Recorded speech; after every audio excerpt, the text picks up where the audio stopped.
حضرت محمد عربی صلی اللہ علیہ وسلم کا ارشاد گرامی ہے کہ بچے کی سب سے پہلی درسگاہ ماں کی گود ہے۔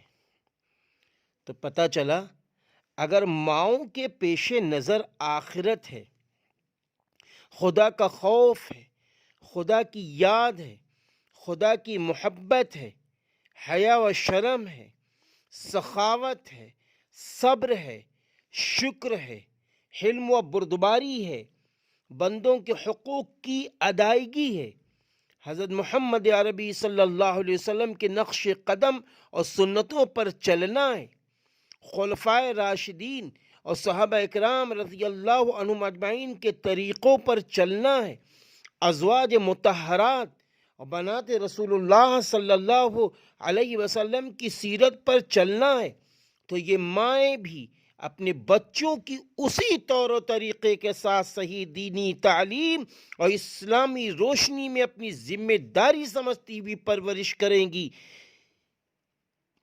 مائیں جس سانچے میں چاہیں بچے کو ڈھال سکتی، جس رنگ میں چاہیں بچے کو رنگ سکتی۔ یہی وہ مائیں ہیں جن کی گود میں دنیا کی مشہور ترین ہستیاں پلی اور پروان چڑھی ہیں۔ ماؤں کی تربیت پر دنیا کی اعلیٰ ترین شخصیتوں کا دار و مدار رہا ہے۔ ماؤں نے نبیوں، خلفائے راشدین، صحابہ کرام رضی اللہ عنہم اجمعین، صحابیات، تابعین، تبع تابعین اور اولیاء اعظام کی تربیت و پرورش کی ہے بفضل الہی۔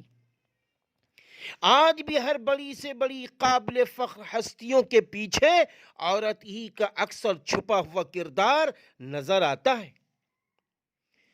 عورت ہی وہ مبارک ہستی ہے کہ اسلام نے جنت جیسی جگہ کو ماں کے قدموں کے نیچے بتایا ہے۔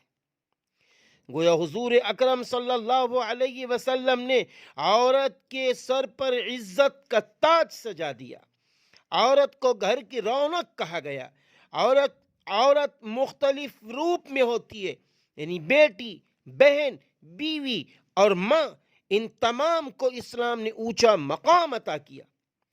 حضور اکرم صلی اللہ علیہ وسلم نے فرمایا، جس گھر میں بیٹی ہوگی اس میں رحمت کے فرشتے ہوں گے اور خیر و برکت کا نزول ہوگا۔ اسلام سے پہلے عورت کی حیثیت کچھ بھی نہ تھی۔ وہ باپ کے لیے باعث شرم اور شوہر کے لیے پیر کی جوتی کی طرح تھی۔ اسلام نے عورت کو عزت کا مقام دیا، گھریلو زندگی میں اونچی جگہ دی، اس کے حقوق مقرر کیے اور باپ کی میراث میں اس کا حصہ مقرر کیا۔ عورت کو حیا اور عصمت کی چادر دی۔ غرض ماں باپ کی خوشنودی اللہ کی خوشنودی بتائی۔